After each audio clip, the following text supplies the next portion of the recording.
peut quand même dire qu'il y a des traitements qui arrivent, puisque si on est purement factuel, ça faisait 25 ans qu'il n'y avait pas eu une autorisation de mise sur le marché d'un nouveau médicament dans la maladie d'Alzheimer.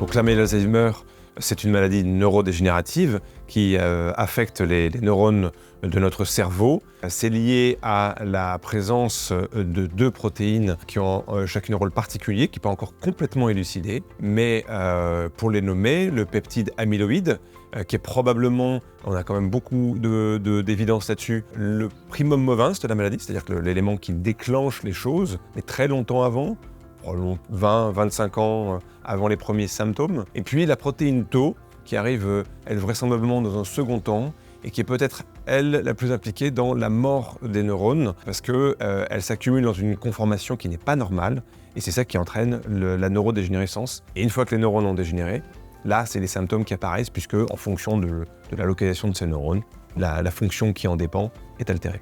Le troisième facteur qui est impliqué, c'est le facteur inflammatoire, puisque tout ça génère de l'inflammation. Et on a probablement un cercle vicieux de plusieurs éléments qui s'auto-entraînent et qui, avec l'inflammation, viennent accentuer la perturbation du fonctionnement des neurones, viennent accentuer la mort neuronale, et cette neurodégénérescence s'accélère. Cette prise en charge s'organise autour de 2 axes principaux. Il y a un axe pharmacologique et un axe non pharmacologique. Dans l'axe pharmacologique, on essaie d'agir au niveau de la neurotransmission. Et donc d'activer un petit peu cette neurotransmission, de l'améliorer. Il y a eu beaucoup de questions par rapport à ces traitements, même s'ils sont déremboursés, considérant qu'ils ne sont pas assez efficaces. Nous, on le prescrit toujours, puisqu'il y a énormément d'évidence qui montrent qu'il y a un effet significatif.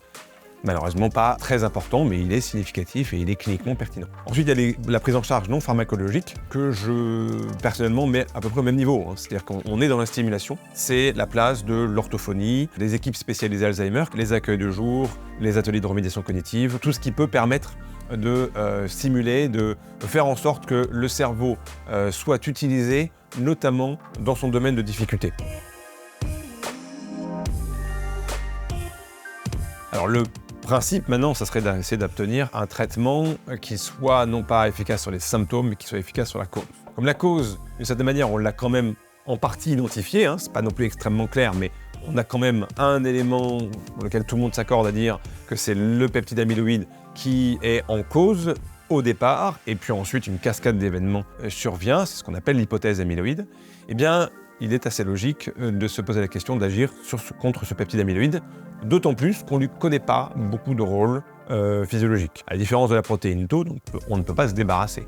Ça, on en a besoin. Et les traitements qui sont en développement depuis maintenant une vingtaine d'années sont des traitements qui, en partie, certains d'entre eux, agissent sur ce peptide amyloïde pour le nettoyer. C'est-à-dire que dans la maladie d'Alzheimer, comme il y a une accumulation de ce peptide amyloïde sous différentes formes, mais en tout cas il s'accumule, et bien on va essayer de faciliter son nettoyage. Et ça, on utilise ce qu'on sait très bien faire dans d'autres maladies, l'immunothérapie. Parce que l'immunothérapie, c'est définir un anticorps qui va cibler une cible très précise, et ensuite utiliser le reste de notre système immunitaire pour nous en débarrasser naturellement. Et donc, c'est pas tout nouveau, mais pendant presque 20 ans, on n'avait que des essais négatifs, et puis sont arrivées des nouvelles molécules qui semblent changer la donne.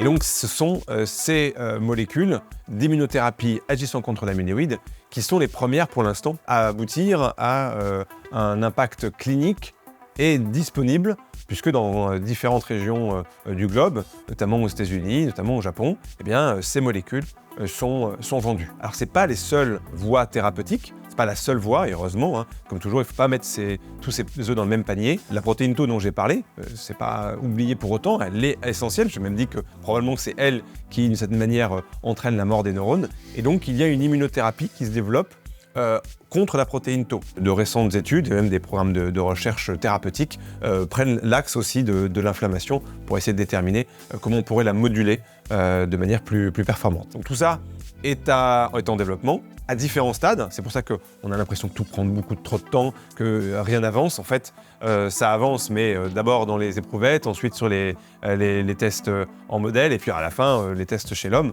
Donc ça prend des années et des années. Et qui sait, peut-être que c'est pas chacune de ces stratégies prises isolément qui marchera, mais peut-être la combinaison de plusieurs d'entre elles qui aura l'impact réellement attendu pour la maladie, à l'image de ce qu'on a vu dans le cancer ou dans le VIH.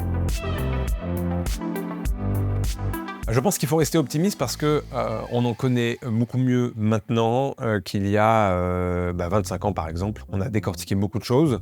La recherche a fait avancer énormément. On a véritablement identifié certains des mécanismes qu'on ne connaissait pas avant. Il y a beaucoup d'espoir et on est véritablement sur une démarche d'action sur la cause et plus d'action sur les symptômes. Et donc, d'une certaine manière, on ne traitera plus la fracture uniquement avec des antalgiques, ce qu'on faisait à l'heure actuelle, et on va essayer de vraiment s'attacher à la fracture et de voir comment on peut la réparer, ou tout du moins la stabiliser, si tant est qu'on puisse la réparer.